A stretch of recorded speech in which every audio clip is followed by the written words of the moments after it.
Okay, here we are 1 week later with this RME Preselector, and I've changed out the caps. Those were bigger than what I had anticipated, but they're okay. And I took one of the red wires off to when I took the old cap off and I stripped it down, and that piece of red sheathing came off the old cap lead. So I thought, let's put that on this for the ground. And I thought, well, it probably would have been better to be black or green, but hell, nobody's going to mess with it.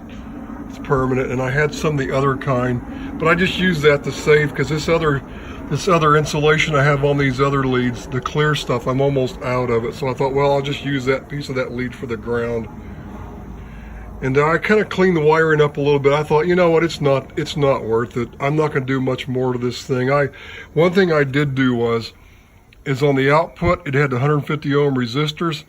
Guess what? I changed it to 51 ohm resistors, because I don't want the output impedance 150 ohms to the 50 ohm radios. I was thinking about making it 75. I looked through my stash. I'm out at 75 ohms, so I used the 51 ohm resistors for now, and I just stuck those in there.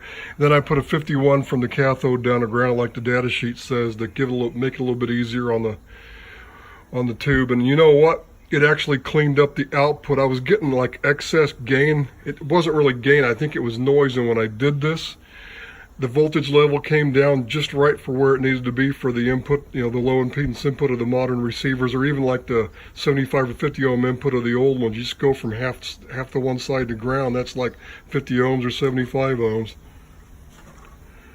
But anyway, I did add one cap on that AC switch. I found one 630 volts. I would have rather had a 1 kV cap, but that was the best one I could find that I could fit in there easily.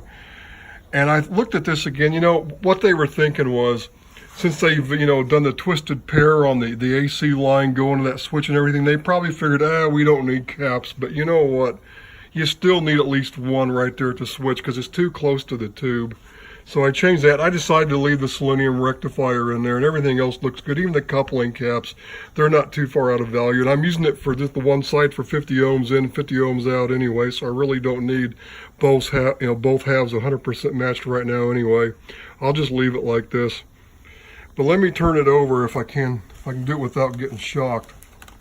I did put the new tubes in it. Those are the new RCA Jan WB versions. And it's all ready to go, man. Thing works good now. It's clean. And what I'm doing is I'm using this to supplement the front end of my receivers. And I decided what I'm going to do is, instead of like going through and trying to modify this one up all fancy, the bottom line is this transformer is too close to everything. And it gave me the idea, why not, when I build up that compact AM station, which I'm getting ready to do here next, why not just, when I get all the pieces ready, I could get one more small cabinet, and I could build one of these like it, in a matching cabinet, because it would be great to supplement it, supplement the front end of your receivers. I'm dead serious. A Preselector like this for a front end is way better than what most receivers came with. I mean, they relied on the IF selectivity, and having a broad as a barn front end from DC on up is not the right way to go. And National years back with the HRO receiver figured that out. They knew better. And nothing compares to those old receivers as far as front end selectivity. The receivers are great. You get more gain, and they work better because of it. So I thought, well, why not build up one of these and make it really fancy in a nice new cabinet? And instead of using the selector switch on the coils like this, because you know what, even after cleaning this thing, the 40 meter position, I got to kind of wiggle it every now and then. You click it the first time, it doesn't completely catch on, and I think the circuit somehow doesn't catch right. It's weird, and I think it's not making contact. You got to go back and forth a couple times, and it's like, I think it's the resistance of the switching is what it is. But anyway, I thought, well, if I build one of these up like homebrew one, what I'd do is it'd be in a bigger box. This transformer would be up close to the front panel. The 3 tubes would be along the back this way, going input to output. And I'd put a little PC board in there with different types of coils with some little small, like 5 or 12 volt RF relays. And I'll just use a selector to turn 5 volts on and off, to turn whichever relay I want on or off for whichever circuit on the front end of the first tube here next to that switch. See, that's why I put that cap there, because that that tube is like, even though it's glass still, you just don't do that. It's got to have a filter to ground.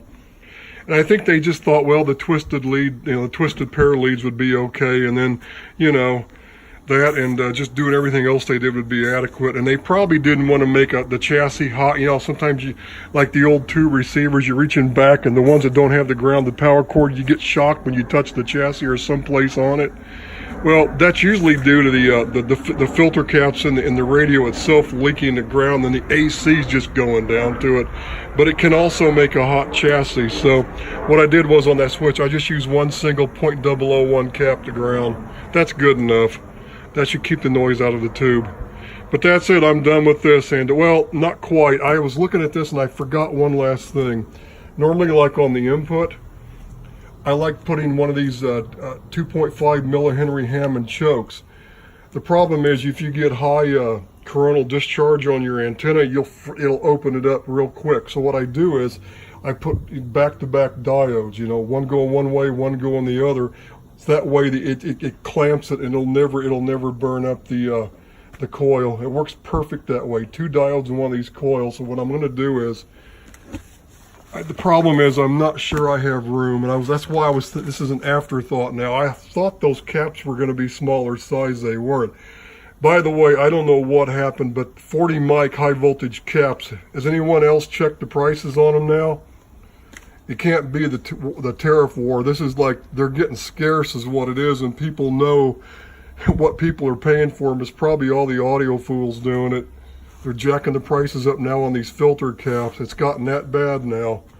So anyway, just a heads up on that. Next time you go to buy them, you're going to be shocked. They're gone. It's like, what happened? WTF, big ass question mark. So that's it. But I think I might have room to fit that coil in there. Then I might not, but it really needs to be in there on the input, and that'll help with the noise too on the input from your antenna. It'll keep all the coronal buildup and discharge off of it. So that's it, 73s.